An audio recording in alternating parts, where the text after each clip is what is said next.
मसला उत्तराखंड का है। टनल में 41 मजदूर फंसे हैं। देश के प्रधानमंत्री नरेंद्र मोदी ने देश से अपील कर दी, अपनी दुआओं में उनके लिए प्रार्थना कीजिए। आपकी दुआओं की दरकार है उन्हें। पीएम ने ऐसा सबके सामने कह दिया। जब कोई अच्छे परिणाम आने होते हैं तो दिल की धड़कनें बढ़ जाती हैं, धक धक करने लगती हैं। प्रधानमंत्री नरेंद्र मोदी एक ऐसे ही दौर से गुजर रहे हैं। कई दिनों से उत्तरकाशी टनल में फंसे मजदूरों के लिए उनका दिल ऐसे ही धड़क रहा है। इसीलिए देश से ऐसी अपील कर दी है। सुनेंगे तो यही कहेंगे कि मोदी के दिल में हिंदुस्तान बसता है, हिंदुस्तान का हर इंसान बसता है। मोदी को इस अंदाज में अपील करते आज से पहले किसी ने नहीं सुना होगा। पीएम मोदी ने उन 41 मजदूरों के लिए क्या कहा, बताएंगे। इस रिपोर्ट को आखिर तक जरूर देखिए। अब सबके अंदर ये उम्मीद घर करती जा रही है, मजबूत होती जा रही है, क्योंकि उत्तराखंड की सिलक्यारा टनल में 12 नवंबर से फंसे 41 मजदूर जल्द बाहर आएंगे, क्योंकि कोशिशें तेज हो गई हैं। एक साथ वर्टिकल और हॉरिजॉन्टल ड्रिलिंग की जा रही है। टनल के ऊपर से वर्टिकल ड्रिलिंग 40 मीटर तक हो चुकी है, अब 46 मीटर और होनी है। मजदूरों तक पहुंचने के लिए 86 मीटर की वर्टिकल ड्रिलिंग होनी है। उधर रेट माइनर्स को हॉरिजॉन्टल ड्रिलिंग में भी कामयाबी मिली है। 27 नवंबर को शाम से अब तक करीबन 3 मीटर मैनुअल ड्रिलिंग की गई है। टनल के अंदर रेट माइनर्स मैनुअल खुदाई कर रहे हैं। 27 नवंबर को रात भर खुदाई कर रेट माइनर्स ने तकरीबन 47 मीटर से आगे 51 मीटर तक मिट्टी हटाई है। इस पूरे ऑपरेशन में रेट माइनर्स के 6 सदस्य काम कर रहे हैं। रेट माइनर्स खुदाई करने के लिए बारी बारी से पाइप के अंदर जाते हैं, फिर हाथ के सहारे छोटे फावड़े से खुदाई करते हैं और छोटी ट्रॉली से एक बार में तकरीबन 7 से 8 किलो मलबा लेकर बाहर आते हैं। पाइप के अंदर इन सबके पास बचाव के लिए ऑक्सीजन मास्क, आंखों की सुरक्षा के लिए विशेष चश्मा और हवा के लिए एक ब्लोअर भी मौजूद रहता है, ताकि अंदर किसी तरह की कोई दिक्कत ना हो। दिल्ली के रहने वाले मुन्ना अपने सहयोगी रेट माइनर्स के साथ सिलक्यारा टनल साइट पर पहुंच चुके हैं। ये वर्कर रॉकवेल कंपनी में काम करते हैं। ये लोग मैनुअल ड्रिलिंग के एक्सपर्ट वर्कर हैं। ये दो के ग्रुप में टनल पैसेज में जा रहे हैं और बची हुई 12 मीटर की हॉरिजॉन्टल ड्रिलिंग को हाथों से अंजाम दे रहे हैं।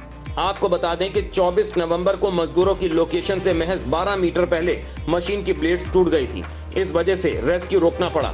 बता दें कि 12 नवंबर को निर्माणाधीन सुरंग का एक हिस्सा ढह गया था। इसके चलते सुरंग में काम कर रहे 41 मजदूर अंदर फंस गए थे।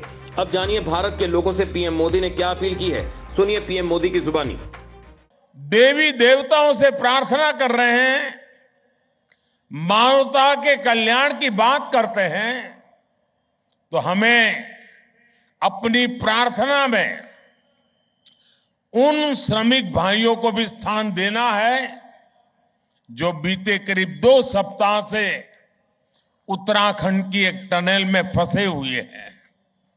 सरकार और तमाम एजेंसियां मिलकर उन्हें संकट से बाहर निकालने में कोई कोर कसर बाकी नहीं छोड़ रही है।